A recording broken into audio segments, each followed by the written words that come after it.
Good morning, everybody. Thank you for joining me, Edward Hanna, here from Energy Action. And I'll be joined this morning for a bit of a discussion about virtual power plants by Luke Van Doonen from Momentum Energy, one of our key partners in the energy retailing space. We'll just wait a few minutes, guys, before we kick off for a few more people to roll in.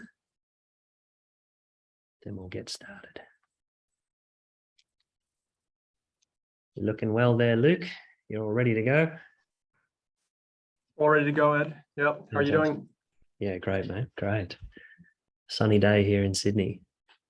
Oh, it's pretty bad here in Melbourne. It's been bad. It's been bad for, well, it feels like weeks. Yeah. Right. It always does, though, when it's bad. Yeah. Yeah, that's right. Although I think this weekend is going to be pretty nice. So looking forward to that one. Yeah. Good. All right. So look, I can see people rolling in. So I might kick off with a bit of an introduction. Thank you very much, everybody, for joining us this morning for this conversation. I'm pretty excited to discuss, I guess, some of my observations about virtual power plants, and also certainly to learn a bit more or a lot more about them, the model itself, and also Momentum Energy's offering in the virtual power plant space. And I guess discussing with everybody here today how their businesses might be able to take advantage of the VPP model. I have been excited for many years, in fact, about the potential of well, not just VPPs, but the prosumer model in the energy markets. So that idea that consumers can access markets as producers in their own right and contribute to the operation of the market and take advantage of price signals in it. And I guess one of the reasons is, for that flow of value through the chain, but also the increasing autonomy that consumers can obtain over their energy supply if they participate in the markets.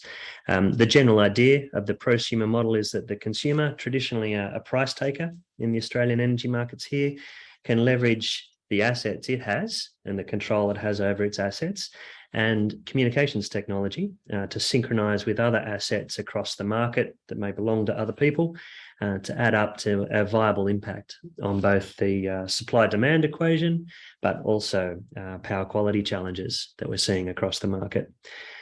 These assets, which we'll delve into with Luke, what assets might be able to contribute to the virtual power plant model, but given that they're embedded in the grid, they're able to respond to jurisdictional price signals and potentially can help solve local problems as well. We'll be having this discussion today against the backdrop of some significant global events, not the least of which is the impact of the war in the Ukraine and subsequent boycotts of Russian gas and the impact that's having on natural gas, which is a peak generation fuel here into the electricity sector. Also in the background, obviously, climate change and the drive towards renewable energy that the threat of climate change necessitates. And of course, Luke, the World Cup is on. So fortunately, we're outside of playing hours right now, but we might have a bit of a chat about the World Cup and its impact as well. Look, just a bit of housekeeping before we kick off. We'll look to conclude the webinar by 10:45. Luke and I will look to talk for about 35 minutes and leave a bit of time for questions.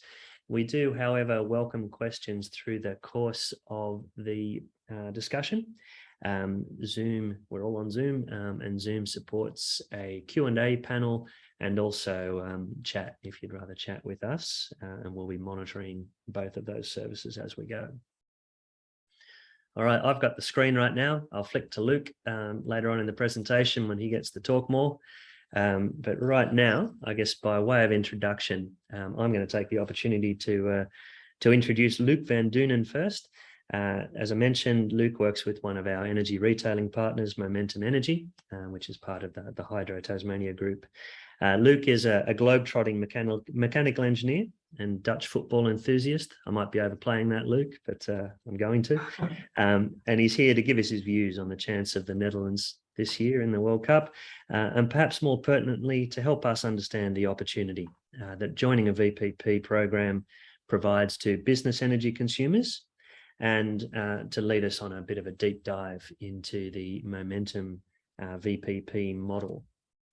Yeah, thanks, Ed, for sure. And look, I might just introduce you as well. So, I think Ed is equally passionate about the World Cup at the moment. And I certainly know Ed as a sort of a jack of all trades, very knowledgeable expert when it comes to everything energy. And he also leads a team of specialists who, help businesses navigate their way around the energy transition. Yeah, thank you very much, Luke. I was passionate until about 7 o'clock Monday morning or Tuesday morning, Wednesday morning. Yeah, that passion faded as France got on top of Australia, but it was very exciting for a little bit there. Okay, let's start with the acknowledgement of country. I'm here in Parramatta, which is the lands of the Darug people. It's Darug lands. Luke, you mentioned you're in Melbourne, the lands of the Wurundjeri Woi-wurrung people. Hopefully I've got that pronunciation right. And look, in the spirit of reconciliation, everybody, Energy Action acknowledges the traditional custodians of country throughout Australia and their connection to land, sea and community. We pay our respect to the elders past and present and extend that respect to all Aboriginal and Torres Strait Islander people today. Okay, before we launch into VPPs, a couple of things. One, I'm just a quick précis on Energy Action, and I'll ask Luke to give us a bit of an intro to Momentum Energy. Very quickly about us, our mission, and it has been for a number of decades, is to make energy easier, cleaner and cheaper for Australian businesses. We are a Australian financial services licensed business, so we are able to provide views and advice in relation to energy markets, but we don't actually engage in products, which gives us a bit more latitude than some of our partners may have.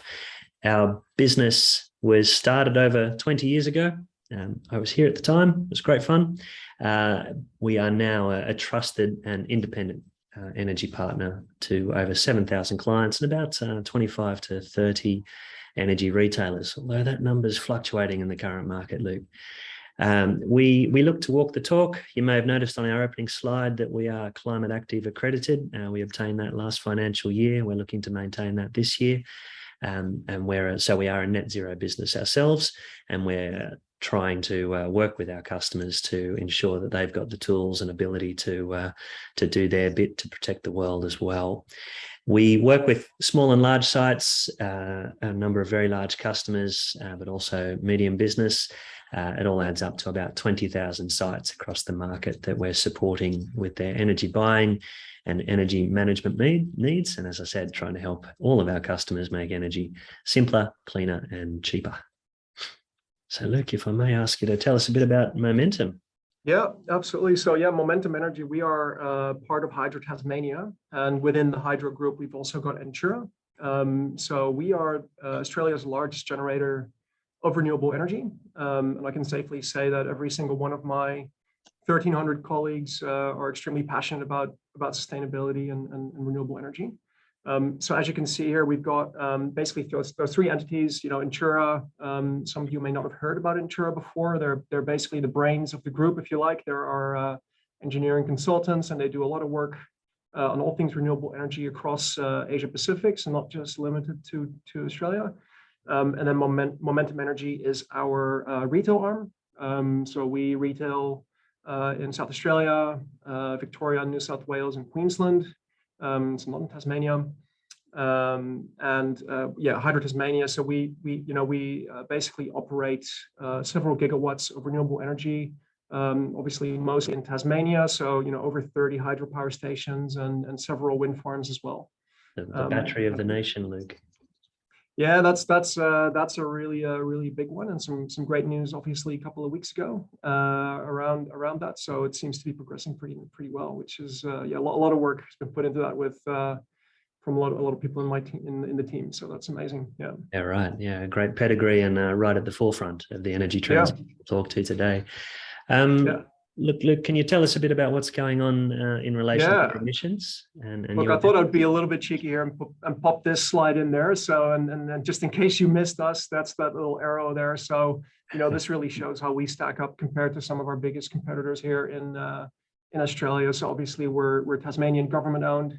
We're not foreign owned. And if you look at our scope 1 and 2 emissions, they're basically a fraction of a lot of our competitors. And I can tell you that we're extremely proud and passionate about this. So yeah, just thought I would throw that one in there. Yeah, interesting. It's a great graphic to focus people's minds on what we're going to talk about today. Okay, look, and let's get into that. What we are going to talk about today.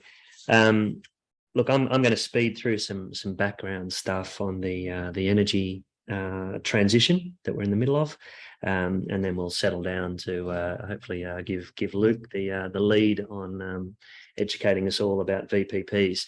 But fundamentally, I guess the key messages that we wanted to share with you all today.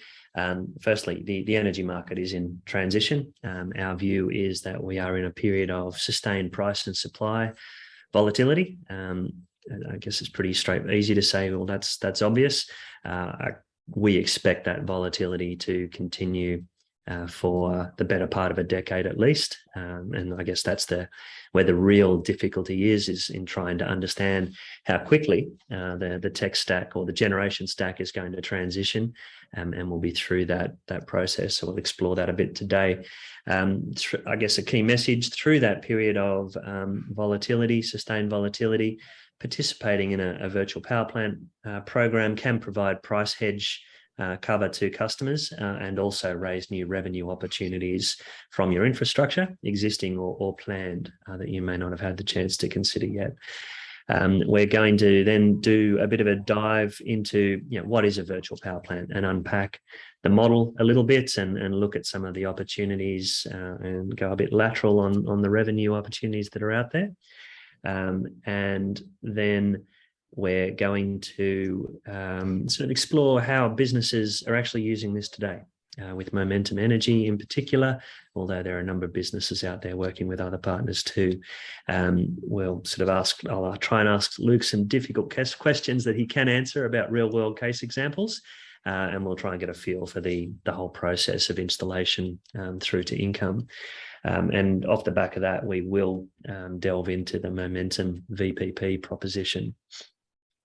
Okay, and understand how it combines flexibility and technology, which you and I have talked about a bit, Luke, and it'd be great to share that with our audience today.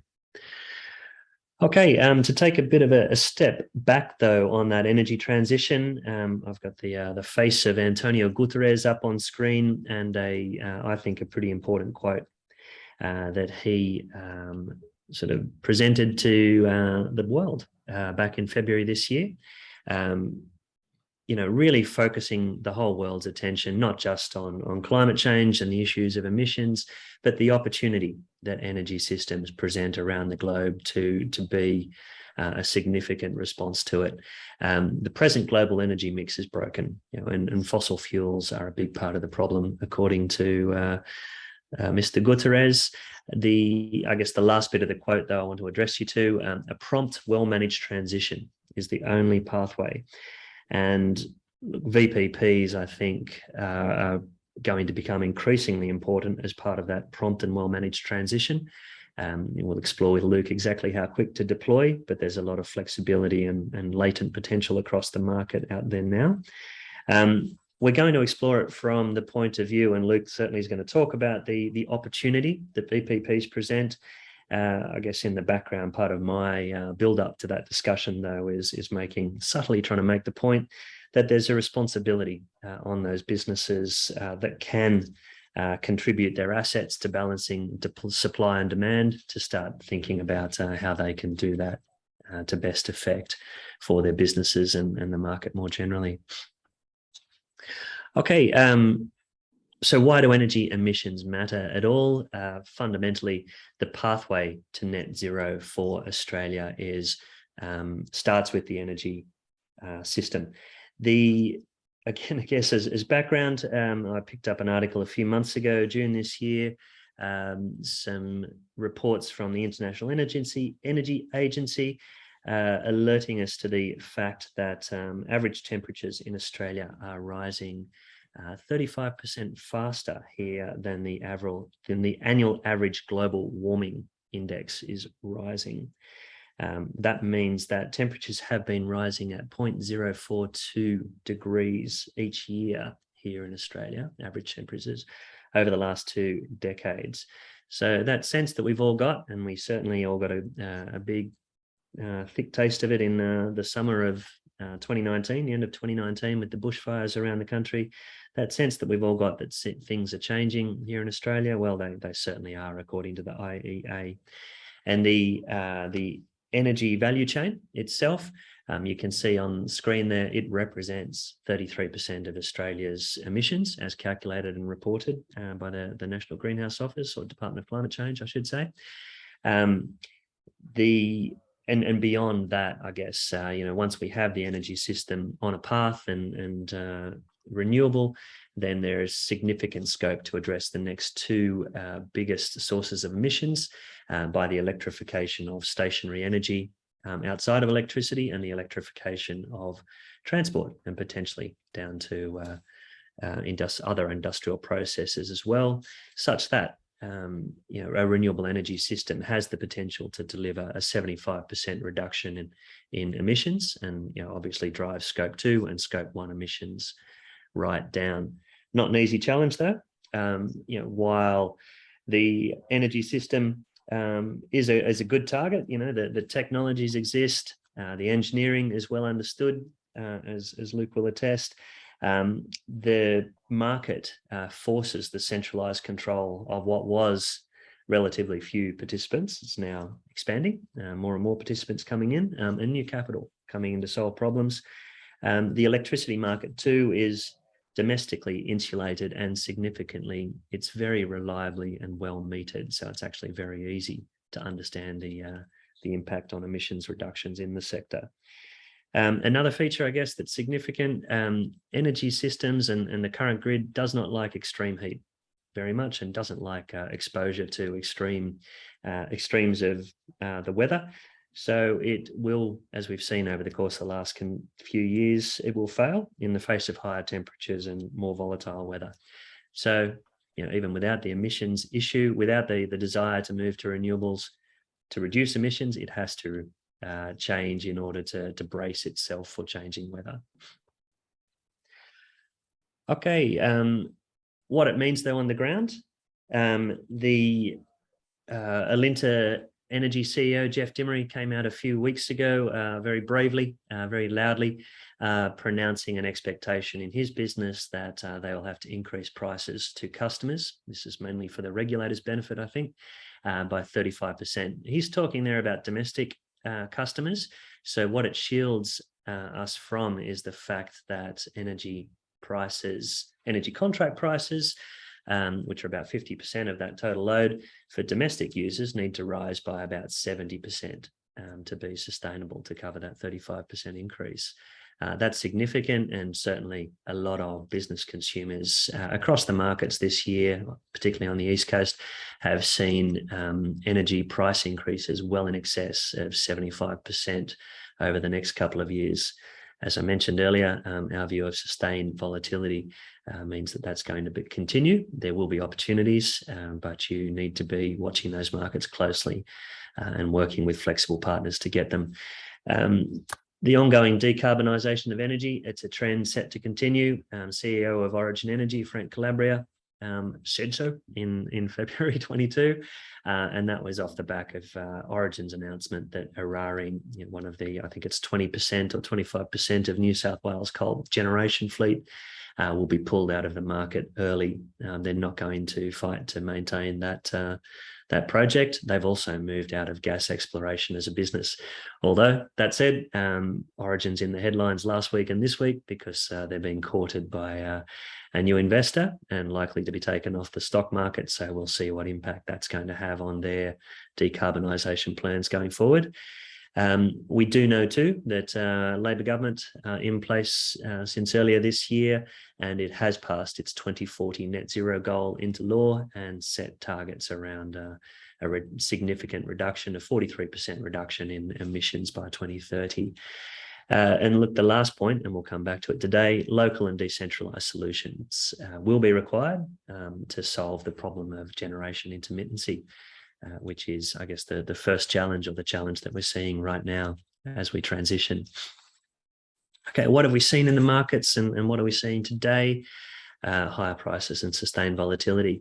These charts here on screen, they are the wholesale price charts for 2023, the base calendar strip for 2023. And you can see what's been happening since 12 months ago, the price shifting from $71 up to, well, at a high point in New South Wales was $265 per megawatt hour, and lots of peaks and troughs. That pattern differs from state to state, but it's generally the same. It's going the same direction, as you can see there, across all states. And we do expect it to continue. We are seeing opportunities for future buying. Thank you. I've just got an update on time in the forward periods. And I guess that's where the purchasing opportunities are. And you can see there on the screen, I've just listed out some of the key drivers of that volatility.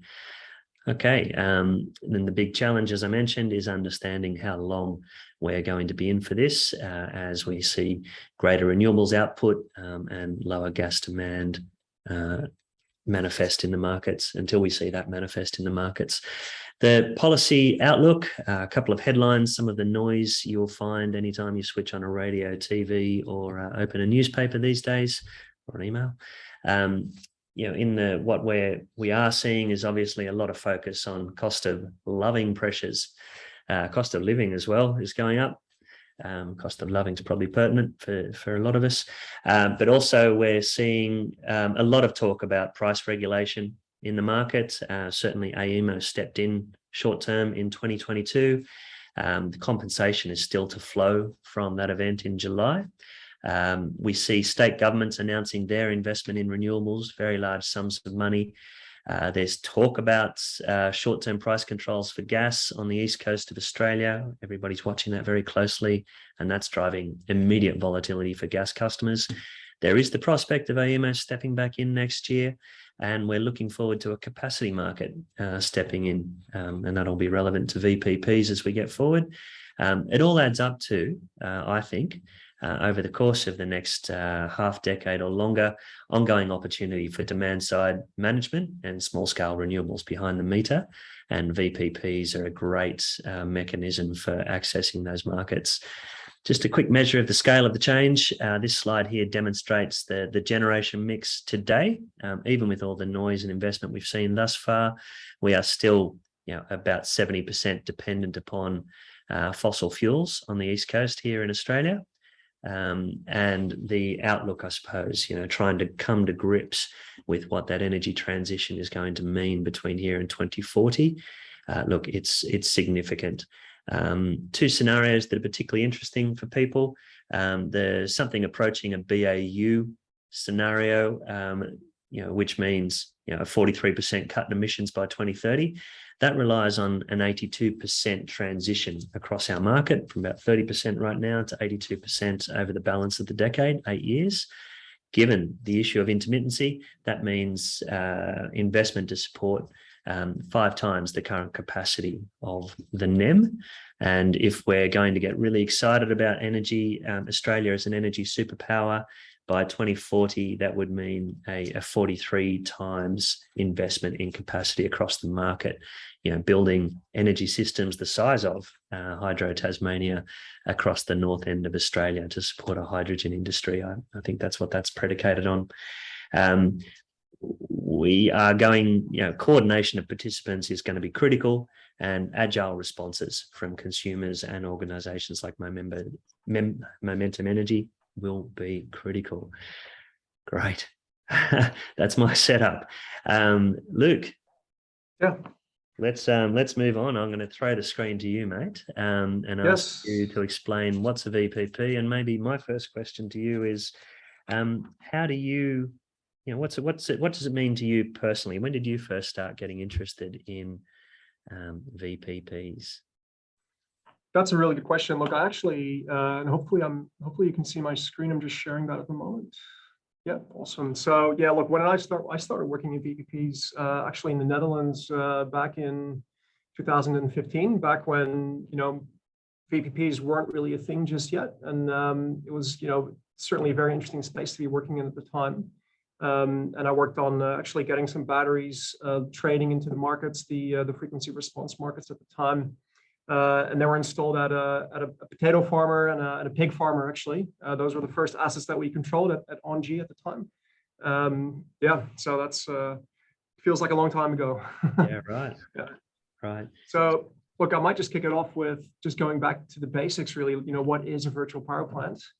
I feel like there's a lot of industry jargon out there, like virtual, PPAs and virtual net metering. So just wanted to just take a step back and, what is a virtual power plant? And to do that, I just wanted to start off with a little bit of a story that starts back in 1998. I was just a little kid. I was living in London at the time, and it was the time of the World Cup at the time. It was the World Cup of France. But I was watching the news, and there was this item on the news, and it just, for some reason, it just really stuck with me. It just boggled my mind at the time.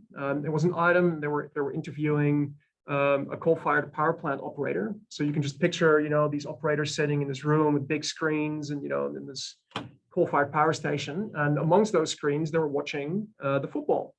I thought that was interesting. But the reason they look at that is because something happens during those matches, particularly when England is playing, and that at halftime, a lot of people tend to get up, walk to their kitchen, and flick on their kettle to make a cup of tea. So it sounds super, innocent, just make a cup of tea. But if you get a lot of people at the same time standing up and flicking on a 2 kilowatt kettle, that creates a massive spike on the grid.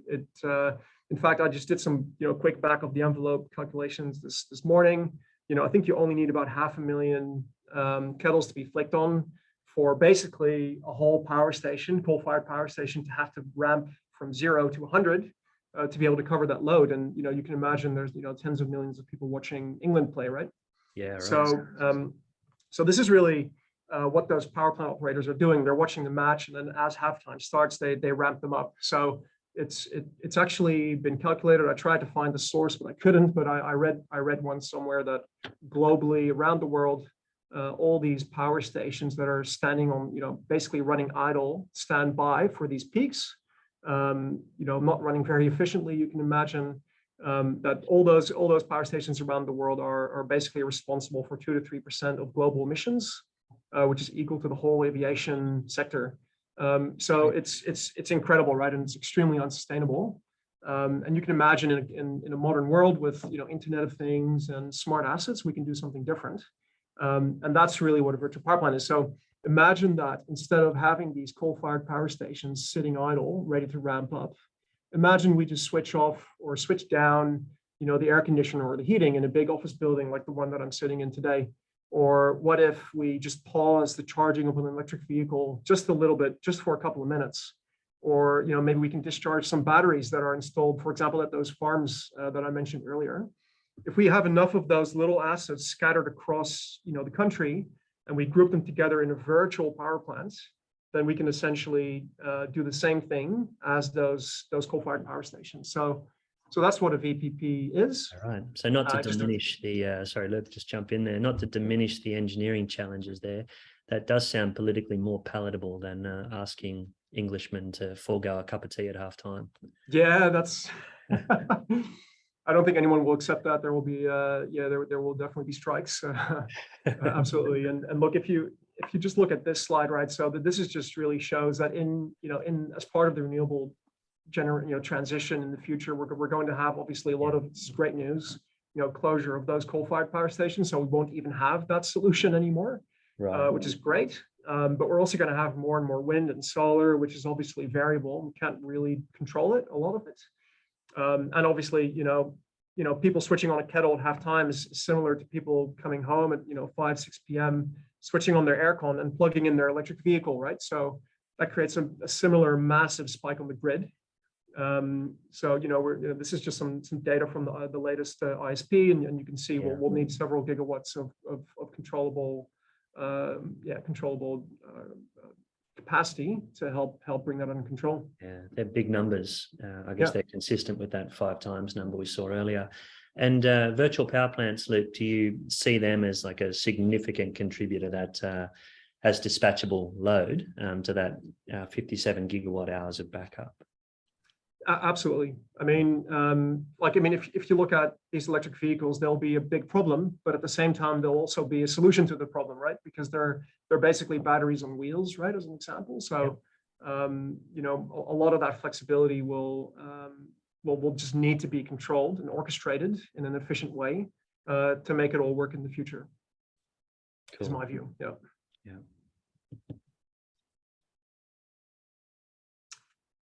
Happy just before you please go on. Yeah, very interested in this. Yeah.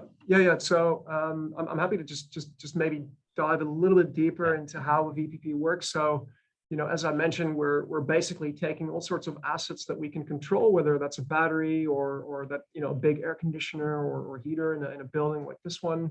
We can control generators, which we would typically only look at biodiesel generators or offset any emissions if we were to do that, though.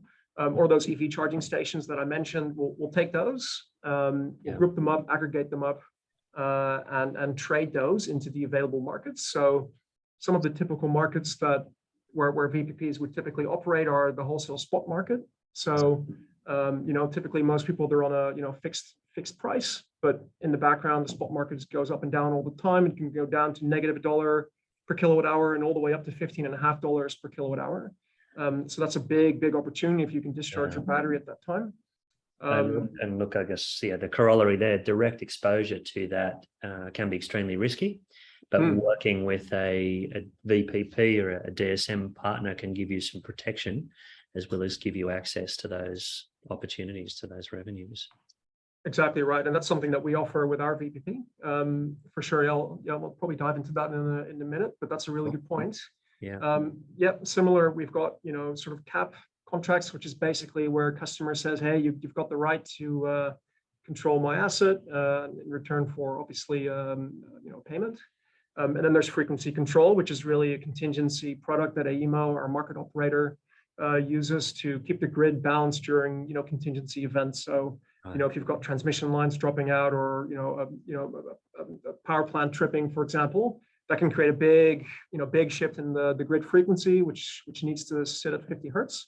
And that's where a VPP can come in. I should add, there are other markets like the RERT, and sometimes there are also some local services that you could sell to a distributor as well, but these are your typical markets. Yeah. And then in the middle, basically, you would have a VPP platform or a trading platform. We've built our own platform that sits in the middle, and it basically controls and orchestrates all those different assets and optimizes them on those available markets to generate as many revenues as possible. So that's obviously a key point, right? We're not only doing this because we need it to support the energy transition, but there's basically a lot of revenues that customers can earn in this way as well through a VPP. Yeah, right. So look, just your point there. I guess a key point that just to draw out, Luke. So the opportunity is you'll write a contract with a business who's got some of these assets, and you'll aggregate those up and derive synergies and contribute those into the market, and then pass those revenue opportunities back. Is there a minimum threshold, a minimum size? I've got my Tesla in the garage and my 6 kilowatts. Are you interested in talking to me, or is there a certain size that you need your assets to be for it to be of the economies to work?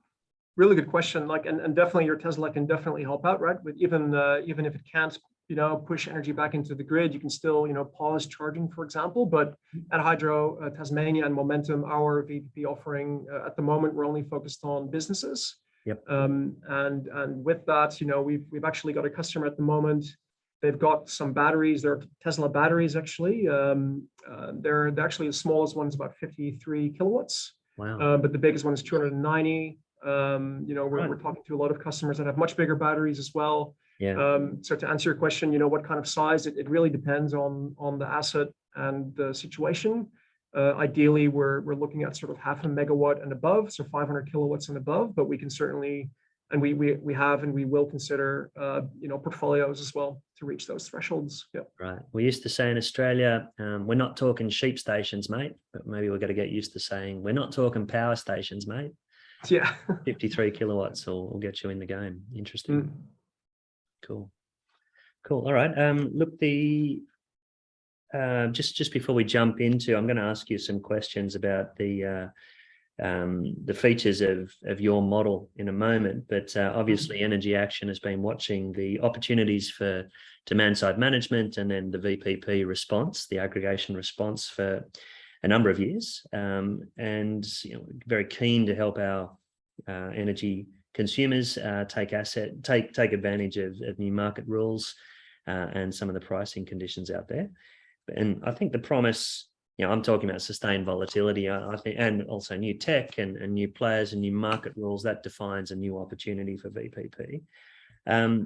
If we're looking at VPP and DSM contracts, and there's a number of providers out there, yourselves and a number of other retailers, but also some secondary market technology partners. From my point of view, it makes sense to engage with authorized retailers who've got direct access and the right price signal coming through to their portfolio and the right expertise in place to manage some of that price risk issues.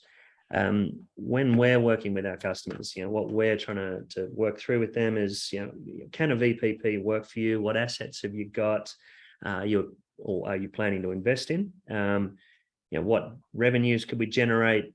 You have to look backwards. You can't look forward. There's too many forecasts out there of what might happen in the future, and also what constraints may impact availability. When we come to evaluating a partner offer, we look at does the provider understands the constraints that are present in the business? They're listening really well.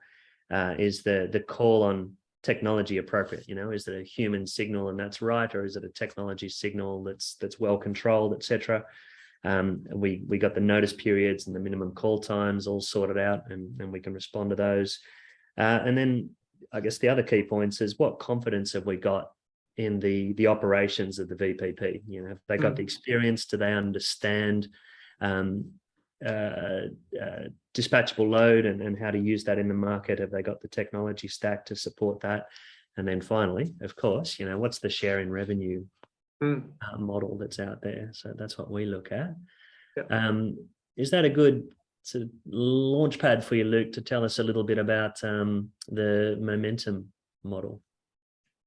Yeah, absolutely. Those are some great questions, and I think I can cover most of those off in the remaining time. So I think I might just dive into, first of all, sort of what makes our VPP a little bit different from our competitors, I suppose, and then answer most of those questions as well. So if we just briefly look at our history, right? So we've got, a lot of people don't know this, but Hydro Tasmania is actually one of the largest participants of FCAS in the NEM at the moment, which is one of those key revenue streams for VPPs. And with that comes just an extremely talented pool and team that we have, within the business, who do modeling. I think we've got over 10 to 20 people working on portfolio optimization. We're obviously trading very complicated assets and a whole portfolio of them already. So VPP just makes a lot of sense for us to add, what are additional complicated assets from our customers into that mix. And we own that platform, right? That does that. So by owning that platform, to your point, Ed, we can offer that at a very competitive rate, and offer that as a service to our customers. I should say we've also, we typically lean on artificial intelligence and machine learning to optimize those assets on the available markets as good as possible, which is something we're continuously working on to improve. But we've also actually got an on-site trading team on the 9th floor of our head office in Hobart, at least 2, I think, 24 hours a day available and ready to intervene there where possible. And this is a key point. You pointed it out earlier, right? So because we have the ability to control our assets with our VPP products, but also have them on a momentum retail offering, which ideally would be a CPPA, one of our renewable energy offerings, that gives us a pretty good edge, because a customer can be on a fixed price contract. So they're just, paying their 20 cents per kilowatt hour. And anytime the price shoots up to $15.50 per kilowatt hour, when we can control their asset and, for example, discharge a battery, that's when we can generate a lot of revenue and share that with the customer. So they're not exposed to the risk of that high price, but they are exposed to the upside if it suits them. So it's really the best of both worlds that we're able to offer our customers in that way. Yeah. Hey, I might just jump in on you there. There's a question through the Q&A, and you might be able to answer it directly. Hopefully I've got it right. Can these VPP contracts occur on top and regardless of the existing electricity retailer? Yeah. So that is a really good question. That's actually a very common question that we get all the time. And the answer, unfortunately, is that it depends. So there are actually a lot of situations where we can trade an asset. For example, on FCAS, we don't need to be the retailer. Right. And there are also options where we can, for example, carve out certain assets. So if you're looking at a biodiesel generator or maybe even a battery, we can actually pop that behind its own new little meter. And then that meter, we can either become the retailer of that meter, or the customer can opt to be spot exposed. So then they are obviously exposed to that high price. But if there's only an asset sitting there that we can control and then obviously generate electricity when the price is really high, basically that contract will just be a paying revenue paying contract, if that makes sense. So in that situation, the customer can be either with a momentum spot exposed retail offering, which would be ideal. We've got a very competitive offering there, but it could also be with another retailer. Actually, it doesn't actually really matter from a VPP perspective. Yeah, and there are some more complicated potential solutions available as well to get those revenues. Yeah. Great. Okay. Thank you. And Gavin, I hope that answers your question. Yeah. And just to continue, I think I mentioned, right, we own our platform, which is why we can be very, very competitive. And we typically charge just a very, very small percentage of the revenues that we generate. So our interests are fully aligned with our customers. And then there's a very small platform fee as well. And then I mentioned as well that we can aggregate assets, and we can do that for FCAS, which is pretty unique. It's not something that all our competitors can do. And it's something we're already doing for our customers at the moment. Right. Great. Okay. I'll let you keep going, Luke. Yeah. Time, right? Exactly, because I remember Ed, you asked, what kind of revenues can you generate, and it's a tricky question. It's something we always get from when we're talking to partners or when we're talking to potential customers. It's a little bit tricky, and I don't know if my legal team is currently watching. So obviously we are, we're not like Energy Action, so we're not licensed to provide any financial advice. So we don't provide forecasts as such. Who knows what the market will do, if we're going to get more volatility or not. But what we can do, and what we do for our customers, is we can tap into our very talented modeling teams and do what we call a backcast. So we can look back to the last 12 months, for example, or maybe a little bit further even, because the last half a year or over half a year have been extremely volatile, as we all know. So we can just choose a 12-month period, for example, and then calculate what the theoretical revenues would have been had we had an asset under control. Yeah. And if you were to do that for batteries, you're typically looking at upwards of $200,000 to $250,000 per megawatt a year. In potential theoretical values in the past. Obviously that depends on the constraints and the customer, but that's just sort of a rough number there. We've done similar modeling for air conditioners. I think in Queensland we did a model once for a megawatt of air conditioners that we could switch off temporarily. Right. And the value there was over $115,000 a year as well. Right. So shopping center or a large building. Yeah, like big warehouses or something like that. Yeah, exactly. And again, very much dependent on the situation, but if customers are interested in this, they can have a chat and we can model that. Luke, I've got another question through. And this is, I think, pertinent to one of the case studies we were talking about offline. Can a VPP help local councils and any other owners of multiple sites that could create more flexible assets like PV and batteries to build their business case to install them? For example, councils have sites that could have a lot more solar installed, but the low feed-in tariffs don't justify it. I'm going to give That you is a good you question. had a So great story. You're telling me about some facilities in Queensland with these smaller solar and battery arrays that you were able to work with. yeah, absolutely. So, I mean, we've got, for example, some customers in Queensland. They're actually schools, and by installing batteries there, they can soak up, that excess solar. So there's no, I guess, impact on that low feed-in tariff that Gavin mentioned. And it's actually a way for them to reduce their total site consumption as well, which might be able to push them to a lower tier energy user, which could save them a lot of money. And then on top of that, we can obviously trade those batteries into FCAS and into those spot markets as well. Yeah. So we, in fact, in that particular example, there were days where we've actually generated over $13,000 in a single evening just by discharging them into the grid for I think it was just over an hour. Wow. Which is extremely extremely lucrative, as you can imagine. Yeah. Across 7 small assets. Amazing. Mm. Yeah. Right. Okay. Great. Okay. Yeah, hopefully that answers the question. Yeah. I think so. Yeah. I can see Gavin's getting animated about the opportunity of pumps and so forth as well. So any sort of dispatchable load really is in the gun here. That's really the key message, right? So it's not, a lot of people think it's just batteries, but anything that we can control is valuable, right? And especially those assets like air cons or pumps that are already in place, it could be an extremely cheap way for businesses to generate new revenues, right? It's not like they have to buy a new battery. They can basically just need to get that asset under control, and then we can generate it, or we can trade that very similarly to a battery, depending on the asset. But obviously, to do a backcast on that is very bespoke work. So we'll need to look and work with the customer to see what the specific situation is, and then we can do that. Yep. All right. Yep. So Gavin, I think we're in strong agreement with you. The opportunities for regional councils, big farm operators around pumps are certainly there.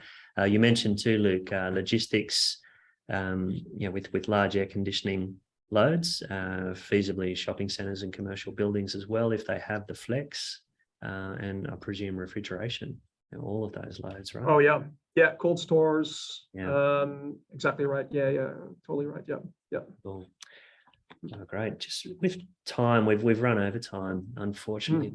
I always talk too much, but it's been fascinating. Thank you. I might just ask you to move to the next slide, if you don't mind. Yeah. We've just put a QR code up, guys. If you would like to engage with us for a bit more information, more than happy to put you directly through to Momentum Energy. Else Energy Action can help you as well. Please reach out, and we'd love to continue the discussion with you personally about how a VPP can help your business. Great. Yeah. Just I'm happy to stay on the line if other people are. If there's any questions that people would like to throw to Luke in particular, he's much more interesting than me. So if you've got anything, please take the opportunity. Or else we could just keep chatting about the World Cup, of course, Ed, right? Yeah. Okay, while we're waiting for questions. Yep. Right. Okay, Netherlands, they should scoop their pool. Ecuador's no pushover, but then they've got Qatar. So can they go further this year? Look, I certainly hope so, but I'm not too hopeful, to be very honest. But I would love to see them go a little bit further than they did in 1998. Actually, I remember the semi-final against Brazil in 1998. It was painful. Yeah, right. Yeah. Playing footy. Yeah, okay. And if it's not the Netherlands, who's going to hold the cup this year? Who's going to hold the cup? Well, I actually looked at the replay this morning of Spain. I think they absolutely nailed it, right? So they knocked it out the park. They're looking very competitive. Brazil, I think Brazil. I was thinking Argentina could be competitive as well, but Yeah. There you go. There you have it, people. There's the smart money, not just on VPPs and through this period of sustained volatility in energy pricing, as we embrace the energy transition ahead of us, but also some football tips for the next couple of weeks to keep it entertaining. Everybody, thank you so much. Luke, I might ask you to click through. There's a couple of gifts and thank yous that we'll be distributing through to the to our audience today. Would you mind just clicking through to the next slide? Yeah. And perhaps the one after that. All right, we could reiterate our takeouts, but I won't do that right now. The next slide, if you don't mind. And the next one, sorry. Okay, great. Yeah. Thank you, everybody. So just one back. We will be distributing, we'll be calling you. If you don't call us through the QR, we'll try and give you a call and just catch up. Also, we will be sending out a copy of this webinar recording, a copy of the presentation, and an article that we prepared just to give a bit more info on virtual power plants and how they might help you. So yeah, please make contact. And again, yeah, happy to put you through to Momentum Energy as well, if that's what you would like. Luke, truly, thank you very much for taking the time to prepare for this and the time today to present. It's been really worthwhile getting to a better understanding of how VPPs are going to help the transition, and also how business consumers can take advantage of VPPs and work with organisations like Momentum Energy. Yeah, thank you so much, Ed, for the opportunity to present here, and yeah, very much looking forward to chatting to those interested about VPPs, and not just me, also my team. We've got Candice and Jack who are always keen to help out and look at how we can help our customers. So yeah. Great. Thank you. Sorry, one last question. Let's squeeze it in. Again from Gavin. Great question. What's the minimum term? How long, and what's the minimum term, and how long can a VPP be? Yeah, great question as well. So we typically start off with a 2-year term. We can be flexible there. It also depends a little bit on the asset and what, how we're trading it, and whether or not we need to register it under a GUID, for example, if we're willing to do FCAS. Mm-hmm. I think it's a good question in general. The contract, how does it work? I think a key call out there as well is that some people might be concerned. Are you going to if you're controlling a genset, are you going to flog it and switch it on and off 40 times a day or something like that, or just run it continuously? So just a key point I wanted to make there is that the customer always sets the operating envelopes or parameters within which we can control those assets. So there's really no concern there, right? If a customer doesn't want us to, run a genset on a Sunday or a Saturday or whatever that may be, or always keep a little bit of fuel available, for example, for backup purposes, or similarly with the battery, then we'll just consider that and work within the envelopes that we can operate in. Yeah, that's another key point of the contract. Fantastic. And I guess related, what's a typical lead time and for you guys to get someone into contract, and are you installing gear on site? Okay, yeah, that's a good question as well. And I think, it does depend a little bit on the asset. So for example, it could be that, depending on the asset, that we need to install a little control device for us to be able to control and speak to that asset, which obviously will take a little bit of time. We need to get the contract in place, and then usually we're trading pretty quickly. But there are some situations in the past where we've actually directly integrated into an asset without having to install anything on the site. So that can be a lot quicker. And then obviously, if we're doing FCAS, then there's a bit of a registration process, which, there's some dependencies there on AUMO, for example, for them to process that. So that could take a little bit longer. Ideally weeks, not years or several months. In by Christmas, ready for the first quarter. Great. Well, yeah, look, I mean, we're working hard to get a lot of assets currently onboarded actually before the summer, obviously, and the volatility that we're expecting. Great opportunity for VPPs. Yeah, absolutely. It's worth acting with some urgency. Given what this summer looks like. Great, Luke. Thanks once again, and thank you for everybody. We'll call an end to it there. Particularly thanks to Gavin. Thanks for those interesting questions, mate. Yeah. And everyone that's helped us prep this. Thank you. Have a great day, Luke, and have a great day, everyone. Yeah. Thanks, Ed.